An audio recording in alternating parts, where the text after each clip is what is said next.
And we're recording. Guys, good morning. Sunday, the 15th of August.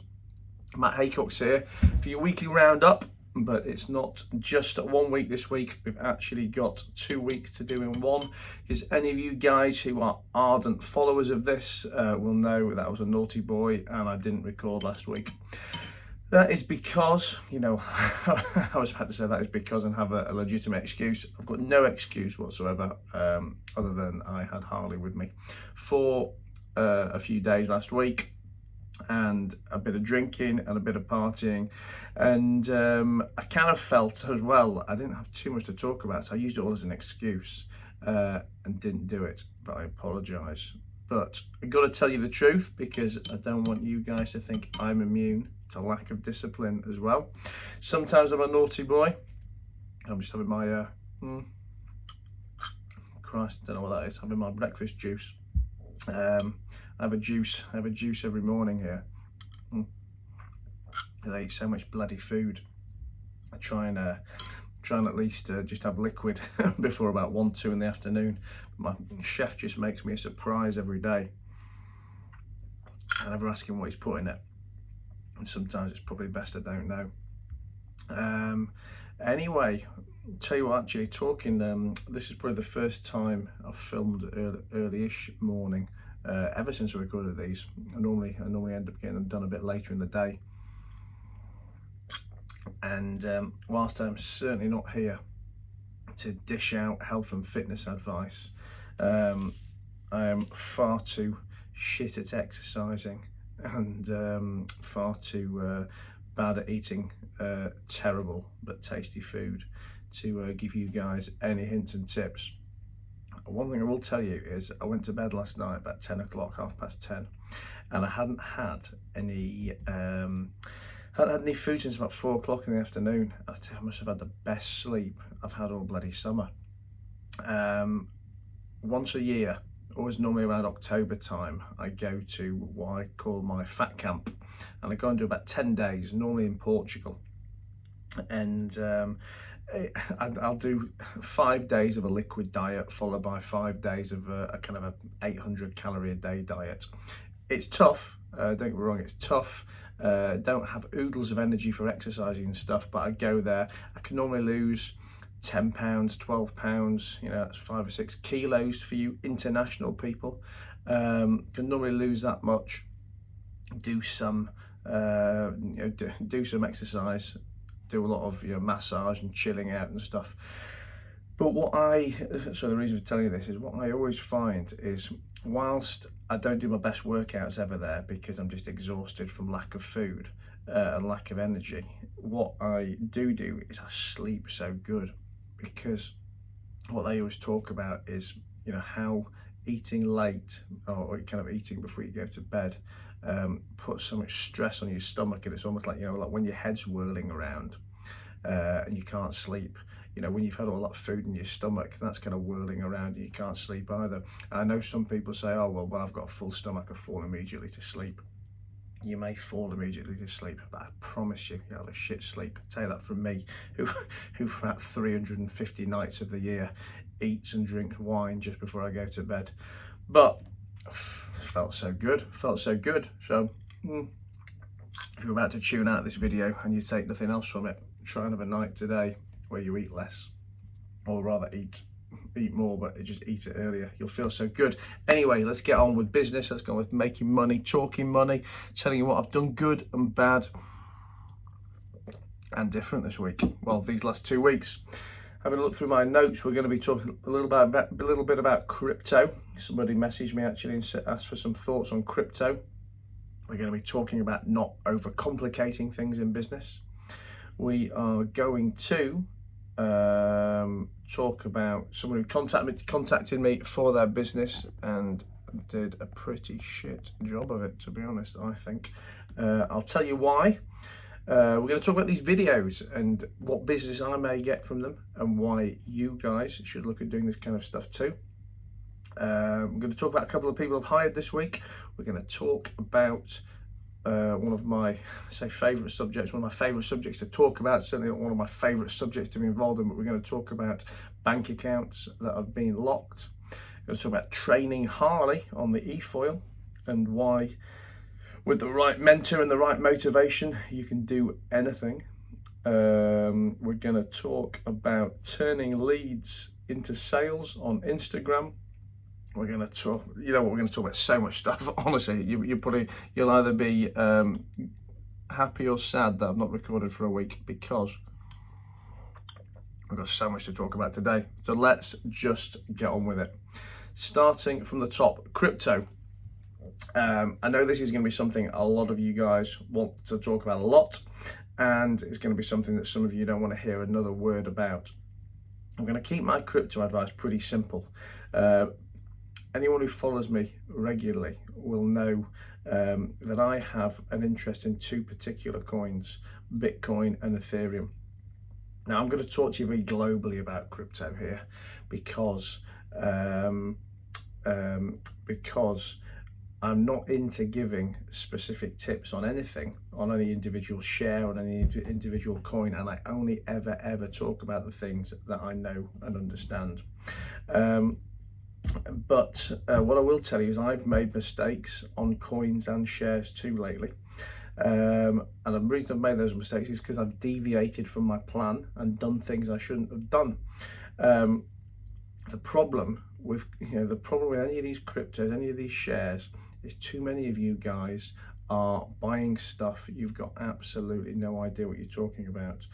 Your pal in the pub or your mate on Instagram said, buy whatever, buy Cardano, buy Dogecoin, buy Bitcoin, whatever coin it is, it doesn't matter. And you're buying this stuff on nothing more than, a tip from someone who you don't even know if they know what they're talking about. And honestly, I know it almost sounds flippant to say it, but you may as well stick your money on red or black, or even a number on roulette, or pick a horse or whatever, because whether or not you win or lose has got nothing to do with what you know. If you wanted to get into crypto, listen, I was late to the game, very late to the game. I didn't buy my first coins until like the 6th of February this year, 6th or 7th of February this year. And I didn't do that until then for two reasons. One, I didn't get involved in the beginning when everybody else was, not because I was clever. Obviously, in hindsight, I was stupid. I've bought much higher than everybody else. But the reason I didn't get involved back then is because I didn't have the time, or didn't decide to want to make the time to learn and understand about it. And when all my mates were buying, and they say, "Oh, we've got to buy this. We're buying Bitcoin. It's going up." I took the view that when your taxi driver's telling you to buy Bitcoin, when your waiter in your restaurant's telling you to buy Bitcoin, it isn't the time. It isn't the time to be buying it. Now, the fact it went up has got nothing to do with whether or not those people knew what they were talking about, because they absolutely didn't. And it's gone up and gone down and gone up and gone down. But at the beginning of this year, I decided it was really time to start learning about it, and spent probably 6 or 7 weeks of solid time, books, podcasts, audio books, YouTube, learning everything I could about Bitcoin and then Ethereum. And then at that point, I felt I knew what I was talking about, not in great detail, but certainly enough to start risking my own cash. And I started to invest some money. And I think you always learn quicker when you've got real money on the line. And then as I started to buy, I would then continue to learn and continue to buy. And as of today, 99% of my portfolio is 99% of my portfolio is in Ethereum and in Bitcoin, because I'm buying those two coins with a very long-term view. With a view that Bitcoin will be something that I probably never sell. I just if I want to have some liquidity in the future, that I can borrow against it. But in the same way that I would buy stocks and shares like index funds with a view to holding them forever, or with the same way that people may buy some precious metal like gold with a view of holding it forever. That is how I'm looking at Bitcoin. and Ethereum with a similar view. But both of these coins for me have got solid organic traction. I've got a defined use case. I've got strong liquidity. Got many other features that that attract me to them. When we talk about the other coins, I'm not going to. I can't say that some of these might not become the next Bitcoin, or some aren't going to go up over the coming days, weeks, and months. The problem is I haven't got a clue why, and I did make mistakes too. I want to tell you these because I'm glad I made these mistakes, because it's brought me down to earth again. When I was buying the Bitcoin, and I've done quite well on it. I mean, I've got a substantial 6-figure holding in Bitcoin and Ethereum, pushing on 7 figures, and it's gone up well. And also over the course of this year, so there's a fly there. Over the course of this year, I've had 2 or 3 quite big touches on some shares. Again, a combined almost 7-figure return on a couple of shares. And it made me a bit reckless, it made me a bit cocky, and I've then ended up buying 3 or 4 of the shares and coins, not huge positions relative to my overall portfolio, but not insignificant amounts of money. I bought 10 grand in Dogecoin, I bought 10 grand in Litecoin, 10 grand in XRP. I bought 25 grand's worth of shares in Cineworld, because for no other reason than the fact I decided that when they're very low off their peak, and when the world reopens and when people start going back to the cinema again, they'll go up again. And I tell you this because you're collectively, those 30, what have I got, 40, 50 grand's worth of shares, 50, 60 grand's worth of shares and coins, I've probably dropped from about 60 grand to about 20 grand.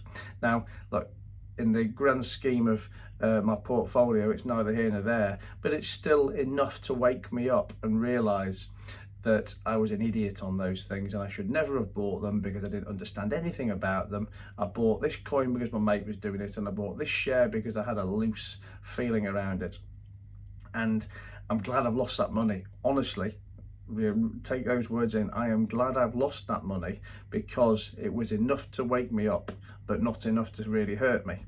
And if I hadn't have done it, then I would have got carried away, dabbling on some of this crap I don't understand, and it could have been a lot worse in the future. So it's been a little bit of a reset and brought me back down to earth. It's important that you guys listen and learn from that.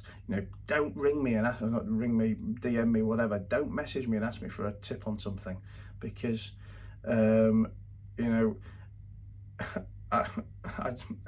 any tips I've got, they're not really tips. I'll tell you my strategies. I always talk about my strategies on these videos, on these podcasts and stuff.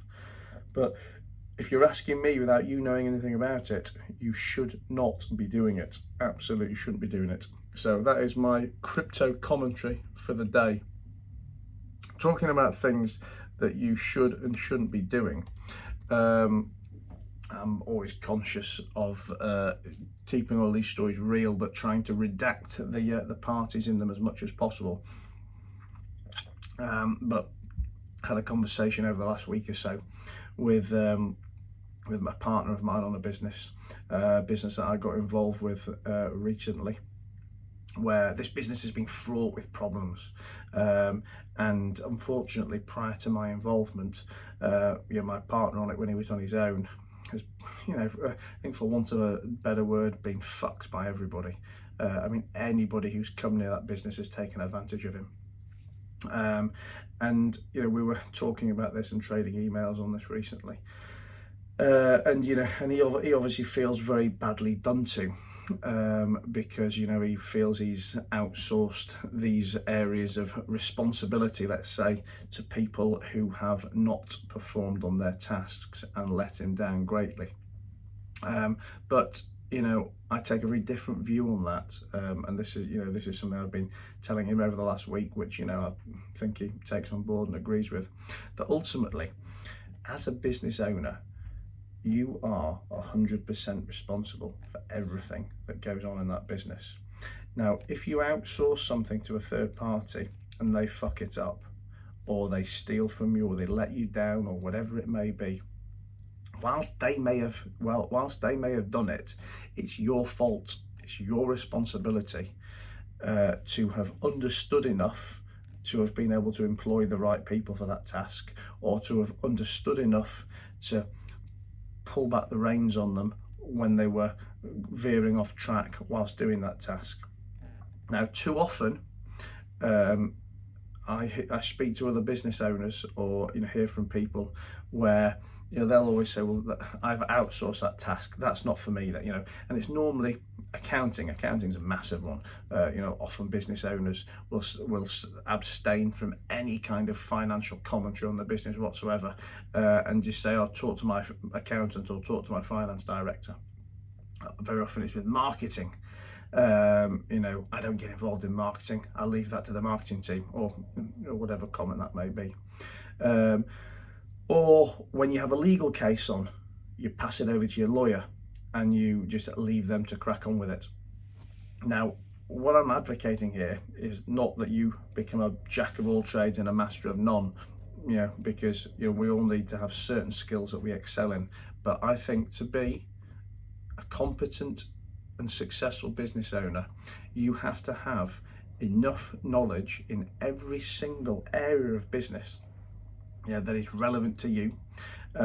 So accounting, maybe that's property, maybe that's litigation, maybe it's construction. It's certainly got to be marketing and sales. Potentially it's operations. All of these different areas, you have to have enough knowledge in that you can both do the task to a certain degree, but certainly have enough knowledge so that you can speak to third parties and understand what you need to understand when you're buying from them, and understand enough so that when they are pulling the wool over your eyes, you can correct that. Now, we could pick many granular examples, but I don't know, take in my businesses, SEO, pay-per-click, litigation, accounting. I don't have enough specific knowledge of any of those tasks to be able to replace any of the people. I can't replace my accountants, I can't replace my property, I can't replace my litigators, I can't replace my pay-per-click or SEO staff. But believe me, I've got enough knowledge to have pretty much any conversation with those guys, to know if they are doing their job in the right way, to know if they're taking the piss, to know if they're being too slow. And I can apply this theory to many areas of my business, and you'll have that similar ones in yours as well. But what is absolutely not acceptable is to say that you don't get involved in that area and you leave it to somebody else, because anything you leave to someone else, you will probably get fucked on. Maybe not on day one, maybe not every time, but you will get taken advantage of, or you will get let down if you don't know enough about that to get involved with it. And you may not like that area of subject or whatever. And my only suggestion, other than putting the effort in to have the knowledge, my only suggestion, if you really are unwilling or unable to learn yourself, is to maybe contemplate having a business partner or multiple business partners who have skills in those areas where you can share the equity risk, so that you know that those people are going to be fighting your corner. If you're a finance guy and you've got no interest in sales and marketing, or if you're a sales and marketing guy and you've got no interest or ability in finance, maybe you need to partner up with someone so that you can have complementary skill sets and both have a vested interest in something. But other than that, I guarantee you during your career you're going to get fucked. So take that on board. It's a couple of negatives to get us off with now, but very important ones. What else? So let's talk about something a bit more fun and more positive. Harley. My daughter Harley. Any of those of you who are new to watching this or listening to this or don't know me, I have a 15-year-old, she'll be 15 next week or the week after. 15-year-old daughter, and she's been coming out to visit me over in France. over the last 2 or 3 months while I've been living on the boat, and I've got some great toys on the boat, some great water toys, jet skis, flyboards, e-foils, paddle boards, sea bobs, all the tackle. And I've been loving my new favourite toy is the e-foil. For those of you who don't know, an e-foil is basically like a small surfboard with a fin on the bottom and an electric motor, so that when the electric motor is spinning and you're on it, it starts to rise out of the water, so you're literally almost like being on a hoverboard floating on the water. I've spent about 10 weeks this summer trying to get to be able to do it. I can do it now. I'm not going to sound good, but I can certainly do it enough to enjoy it. I can stand up, I can foil a little bit, I can mess around on my knees as well as being stood up, so I love it. But I'm being desperate to get Harley to do it. And I've found myself being a bit of a tutor on the boat for anyone else who wants to kind of come on and do it. And it's funny, so Harley, she has decided, probably it's a teenage rebellion against me, that she doesn't like water sports. And I'm like, come on, of course you like water sports. You know, who doesn't like water sports? But she fights me and says, oh, I don't want to go on the jet ski, I don't want to do this, I don't want to do the other. And I've been desperate to get to learn the e-foil, because I know that if she did it, or if she does it, she'll have a great time on there. And she was refusing. Anyway, she's after a horse saddle, and some new saddle for a horse, some ridiculously expensive horse saddle. So I says to her, what if I got you the horse saddle when you've stood up on the e-foil and done a 360-degree journey around the boat? And she was like, yeah, 100%, I'll do it now, I'll do it right now. Get me in that water. So we were having this conversation in bed, so we didn't actually do it right there and then. We did it the next day, get her in the water the next day, and I jumped in there with her, and it took probably 10 minutes for me to get her stood up, flying a bit, stood up. She actually didn't make it all the way around the boat, and then we got distracted and didn't get a chance to do it again. But within 10 minutes of having not done it before, not wanted to do it, and then lying down on the board, a potentially complicated thing, she was up and at it.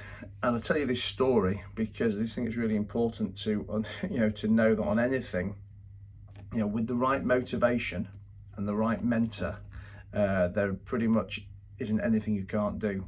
Now whether you're listening to this for yourself or for your kids or for your staff, just think about those 2 points, motivation and mentor, and what can that do to achieve it. Obviously Harley's motivation may have been a bit too grand. I think getting paid in a fancy horse saddle to do a fun activity like e-foiling, I'm sure many of you may think of as excessive, and I probably don't disagree with you. But it's there to serves to prove a point anyway, that everybody has their motivation. And in terms of the mentor comment, I say that because I've been on this e-foil now for 10 weeks, and I've had to fight through and find what works and what doesn't work for myself.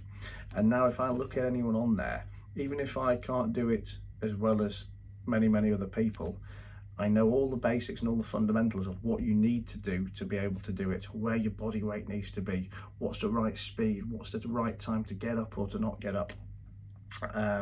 So I can very much reduce the learning curve for somebody who's never done it before. And I can't tell you how true this is. Sometimes I'll sit on the back of the boat if I'm having a drink and I can't be bothered, teaching somebody else. I see them go in the water with their friends for the first time, and they'll go on it, and they'll be messing around in there for an hour, for 2 hours, and not even get up onto their knees because they don't understand the fundamentals. If I go and take 2 minutes, literally just 2 minutes, and say, move your left leg there, move your right arm there, immediately, like that, everything changes for them. Because you've got to have someone who can help you, who's been there, who's walked the path before you, who's suffered the problems along the way, and can share their experiences. So motivation and mentor. Think about those two things for anything that you or people that are important to you in some way, shape or form are suffering from. What else is on here?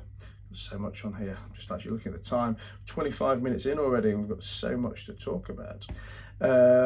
Little quickie. I did a bit of filming for Channel 4 this week, for Channel 5 this week. They contacted me a couple of weeks ago to film a documentary they're doing about people who've moved abroad and live and work abroad, and they asked me to film the Monaco episode for them. So they came on the boat, did a bit of filming on the boat. We had a few questions, went to a great restaurant I love called Sas Cafe in Monaco, and did a bit of questions and answers there, just talking about the attraction of being abroad and life out of the UK, etc, etc. Reason to tell you this, not specifically about that program, but I get contacted quite often now, relatively often anyway, to do some kind of media opportunity.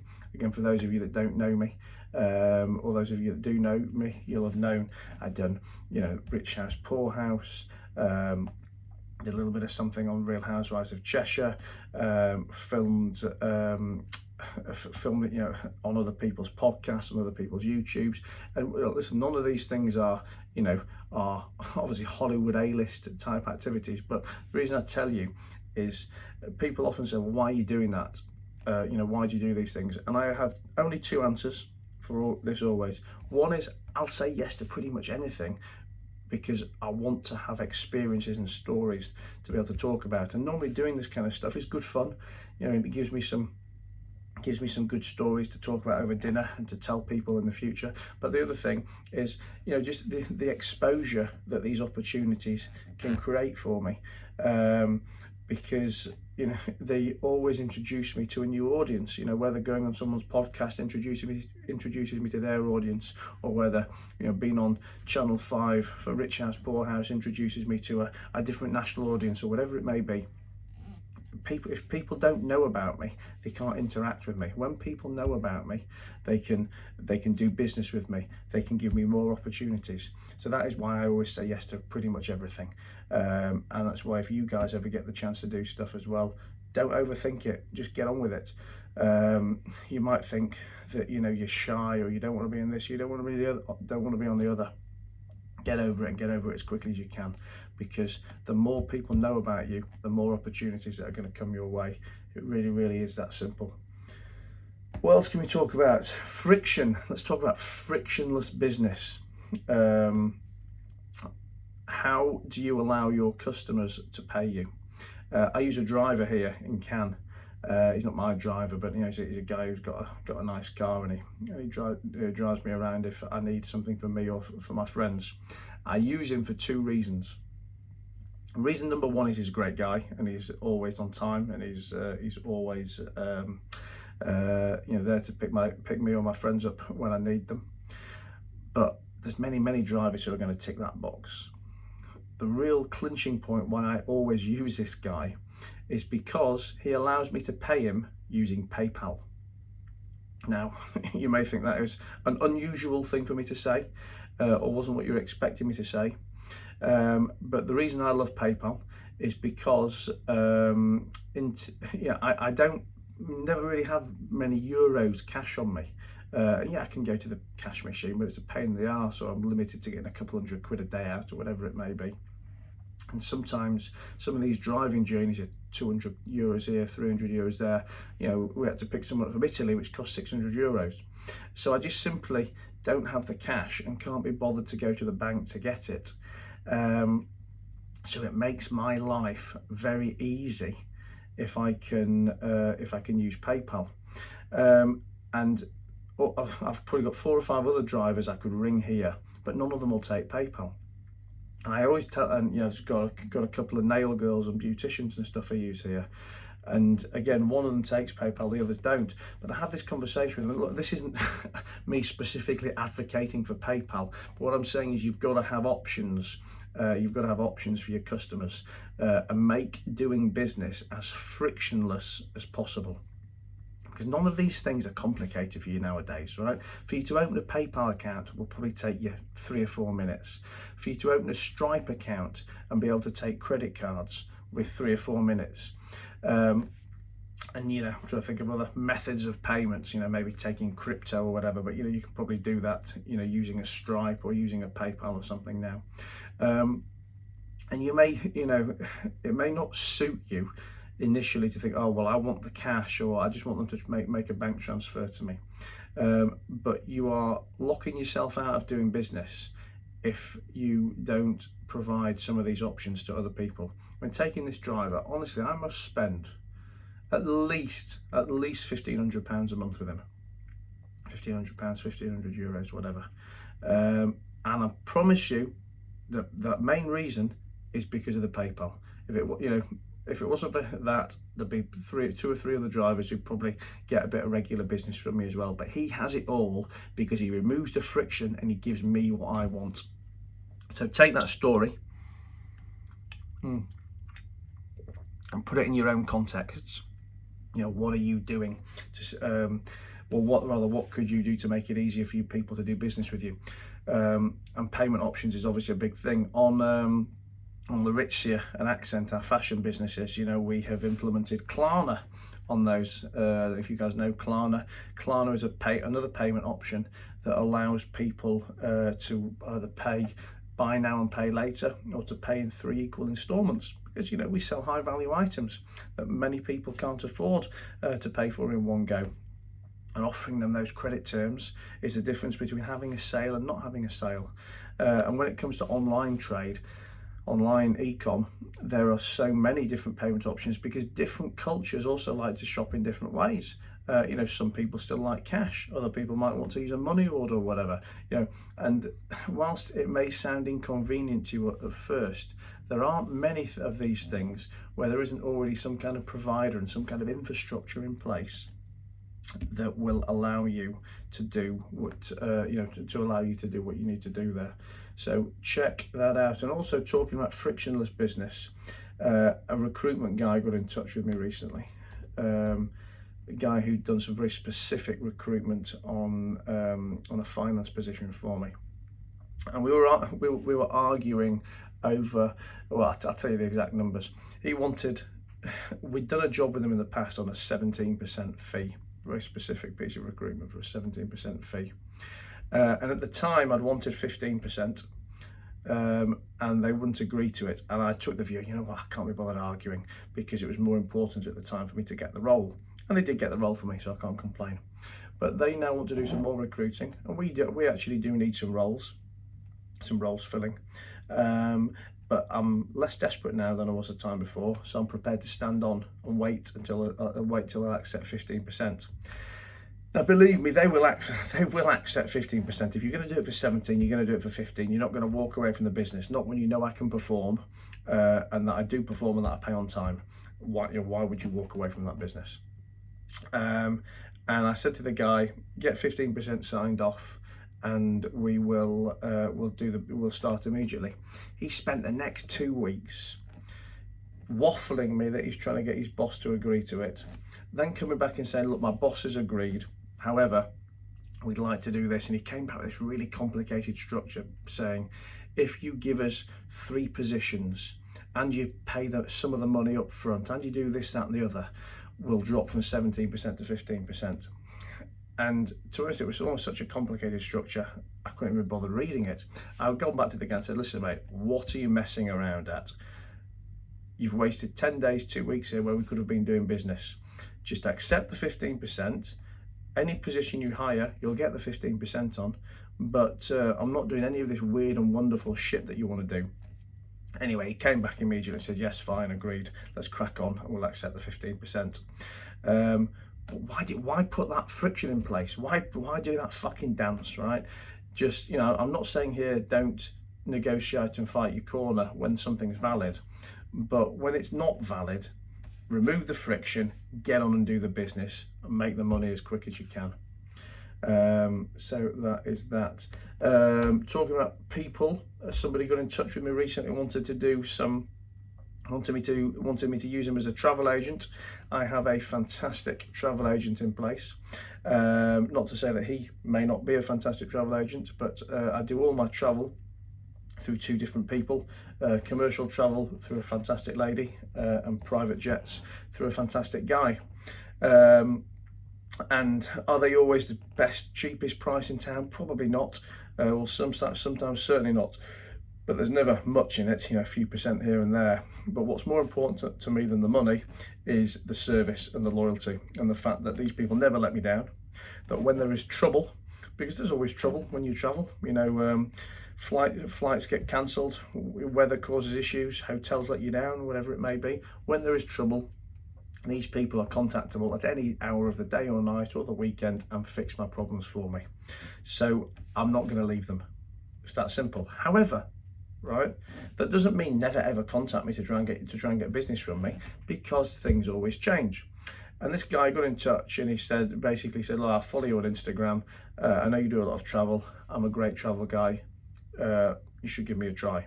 Words to that effect, anyway. And I replied to him to say, "Look, I've got a couple of great relationships that I already work with. I'm very loyal to them. If I was already using you wouldn't like it if I was chopping and changing with other people, would you? So I'm gonna, continue to give my business and loyalty to these people. But thanks for getting in touch," kind of thing.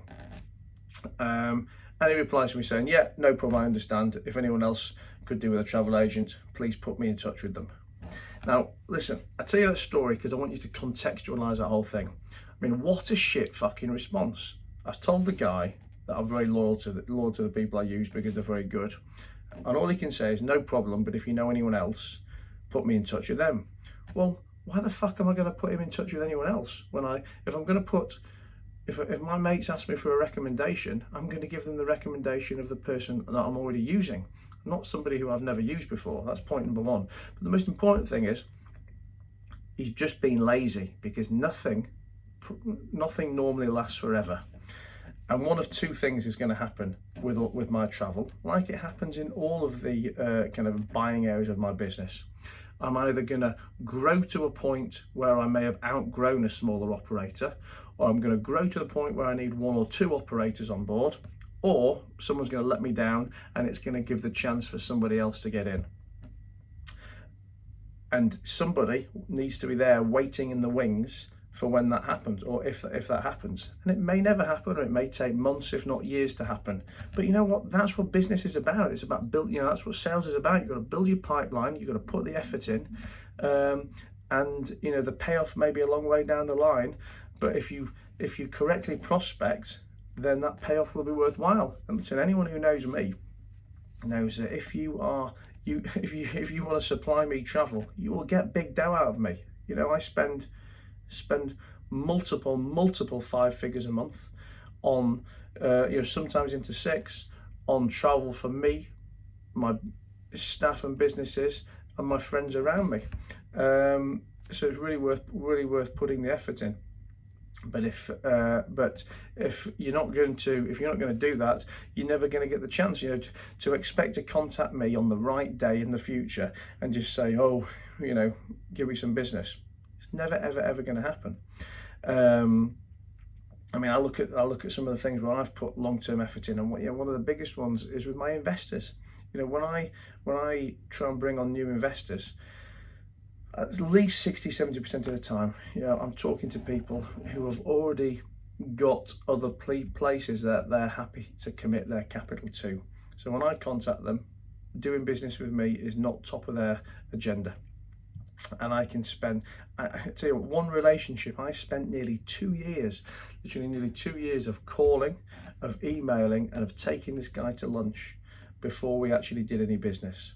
But believe me, now we're doing that business, it has paid for itself 100 times over. But I was prepared to do that, A, because I had prospected right and knew that person was capable of giving me the kind of quantities of business I wanted, and B, because I had the belief in my own abilities that one day I would get this guy over the line, and when I do get him over the line, it will pay dividends. And if you guys don't have that belief in yourself, and aren't prepared to put the effort in, and find a different line of business, please. What else can I tell you about on here? Just have a little look through. Instagram. I know a lot of you guys try and use Instagram, social media, Facebook, etc. to do your marketing with. One of our businesses, one of our fashion businesses that we've been putting a lot of effort of late into rebranding and doing new photography and creating new online and social presences for, has it's just starting to kind of come together, just starting to grow. But one of the kind of permanent conversations, permanent debates we have internally is kind of how to generate business from it. And what I'm always telling my team, and which what you guys need to really think about as well, is don't get hung up on Instagram likes, Instagram comments, etc. Obviously, scale is important to a degree, because the more people who are in your audience, the more potential people you've got to take business from. But what really matters is the engagement from those people and the relationships that you've got with them. And if you've got, for example, 500 followers on an Instagram page, but then you've got 6 or 7 DMs in your mailbox from people who sent you a message and 7 or 8 comments on a post, right? Those 5 or 6 DMs, those 7 or 8 comments are infinitely more important than those aggregate 500 followers. And as soon as these people have put their hand up to make contact with you, to interact with you, to engage with you in some way, shape or form, they have just become your hot prospects. They have just become your leads. And those are the people that you need to be jumping on and working out how you take them from being a lead to being a customer. And what I see far too often going on is people do posts to try and attract attention, etc. To try and get the likes, to try and get to maybe try and get some comments or some shares. But then when people start engaging with them, when people start dropping into their DMs, they just get ignored. And these people then just go and do another post and another post. What the fuck are you doing these posts for? You're doing these posts to generate business, right? So when you've got people who are putting their hand up and saying, hey, I like you, hey, look at me, hey, talk to me, then you need to be interacting with those people immediately. Otherwise, don't bother posting anything ever, because these people, they're not going to sell to themselves, and they need you to take them by the hand and get them over the line. And ultimately, that is 100 times more important than how many likes you get, or how funky your imagery is, or whether or not something's gone viral. Look, all of these things may help towards getting more interaction from people, but when you get that interaction, that's all that matters. How do you take that interaction and convert it? A couple more quickies, or one quickie and then a book, and then we'll go. I know a lot of you guys use external agencies for marketing and PR. And if you watched last week's, 2 weeks ago now, but if you watched this 2 weeks ago, I talked about marketing and how the most important person to do your marketing is you. And that outsourcing marketing, when you don't understand your brand, when you don't understand marketing principles, is anywhere between dangerous and pointless. Now, I have some guys doing some PR work for me, and we were working this week on writing an opinion piece to go in a magazine or a newspaper, an opinion piece regarding coronavirus. And this piece was, the way we've created this piece is, I did an interview with one of their journalists, they wrote it up, and then they sent it to me to sign off. Now look, when I got it, I'm sure many of you guys, if you read it, you'd think, oh, that's a nice piece. But when I read it, I just knew that if I'd have written that piece, I would have done things in a different order. I would have used different words. I would have used a different tone of voice. Now, just to be clear, I'm not saying that the guy's written it's done it bad. Yeah, absolutely hasn't. But he's not done it as me. And I probably spent, half an hour, 45 minutes rejigging that piece around to send back to them. They've done a few more tweaks and sent it back to me, and we've now finally signed it off. But I tell you that because You know, I know a lot of you guys want to grow your online brand, want to build your brand, want to, you know, want to grow your visibility. And you know, I've made the mistake in the past of handing things over to external agencies and leaving that whole thing with the external agency. And invariably, the brand that comes back or the vibe that comes back is so far removed from me that it isn't me. Now, honestly, no matter how little time you think you've got, you need to make the time to control and own your brand. Because even little tweaks here and there make all the difference, because the people that know you will know you.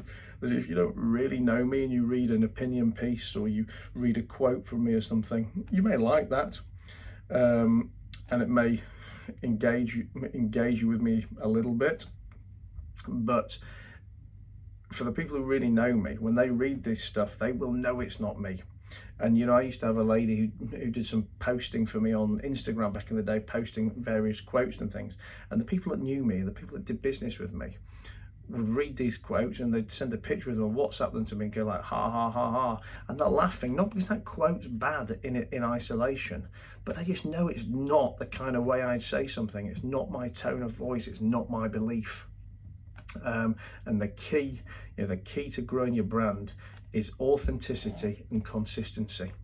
And that's never going to happen if you give ownership of it to somebody else. So I'm not saying you can't have people to help you, but you've got to own it, you've got to control it. I think that is about it for what we're going to talk about this week. I finally finished a book, finally finished Invent and Wonder, which is the collected writings of Jeff Bezos. Anyone who's been listening to me or following these weekly roundups over the last couple of months will know that I've been trying to read a bit more and more over this summer, and particularly over the last few weeks I've been reading Jeff Bezos related stuff. I've never read much of him, well, I've never read anything of him before. Obviously I know who he is, and I just happened to be in Dubai in a bookstore and there was just a pile of books in the sale and they were all just Jeff Bezos related, so I just bought a load of them. So I've read a few of them now, and you know, all of the principles that are in one tend to be in the other, maybe with a slightly different way of saying it. But what I've really found fascinating with Jeff is the way, Amazon, I forget how big, I don't know how big it is. If it's not the biggest company in the world, it's definitely the top 2 or 3 or top 10 or something. The scale of the company is enormous. But what really interests me is how Jeff appears to run it with such a new start entrepreneurial mindset for a business which is already trading at such scale. And he seems to be a man with great compassion and empathy and understanding, and it's been really good to read him. But one thing that I thought I'd share with you guys is about decision making, because I know a lot of you guys struggle with decision making. You get nervous, you'll procrastinate over decisions, and things will keep you up at night. And invariably, most of the decisions that you make probably are insignificant and could be made in seconds. But I guess until you develop that confidence and that decision-making muscle, you'll never overcome it. But one thing Jeff talks about, and just to put this into context, right? Because when you're running a business like Amazon, a business at that scale, the decisions that you make can have multi-million, if not billion impact, and impact on tens, if not hundreds of thousands of people. But what Jeff talks about is decisions that are two-way doors or decisions that are one-way doors, and a one-way door is a decision that once made, there's no turning back. That is a major decision that cannot be undone. But he basically refers to the fact that most decisions in life, most decisions in business are two-way doors, and that once you've stepped through them, if things go wrong or things don't exactly go to plan, you can actually turn around and step back through the door again. Maybe there's going to be some kind of cost, whether that's financial or whatever, but they're not going to be. It's not going to be a catastrophic cost, and it's not going to kill the business. And he basically talks all about the fact that, you know, when things are two-way doors, you know, when the decisions are two-way doors, they're made quickly and actively and by small teams, and that he'll delegate a lot of that authority and responsibility down the ranks. And it's only really when something's a one-way door that they start to get a lot more analytical, and that he needs to be involved in that process. I just thought it was, you know, it's just very, very, what's the word, eye-opening or refreshing to, you know, to hear a business owner, a CEO of a business that size talk in those kind of terms, because, you know, it's quite often, you know, we talk about the difference between a small business being able to be nimble and a big business not being nimble, because, you know, they have to have so many layers of reporting and decision making, and it takes them so long to make decisions, you know, so long to turn that ship, that they can get snapped at all the time, you know, by young hungry entrepreneurs. But, you know, Jeff proves that that doesn't need to be the case, and that, you know, look, if a business the size of Amazon can make decisions that quickly and that swiftly and that nimbly, then you can too. So that is it for me for this week.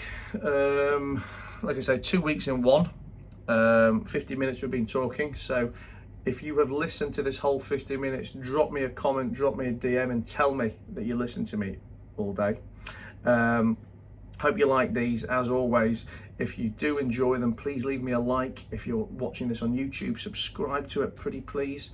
If you're listening to this on iTunes or Spotify or however you listen to your podcast, leave me a review. It'll only take you 15 or 20 seconds. It means the world to me. Helps me obviously continue to get people seeing these podcasts, listening to these podcasts, and obviously everything I do is always for free. And I will always continue to share my learnings and experiences with you, and I hope it benefits you guys. I know I get a lot of positive messages from people who implement some of the stuff I talk about, so please, in return, if you could leave me a comment or give me a share or tell your mates about me, I would be very, very appreciative. But other than that, that's me, Matt Haycox, signing out on Sunday the 15th of August. I look forward to chatting again next week, which I guess will be the 22nd. See you soon. Bye bye.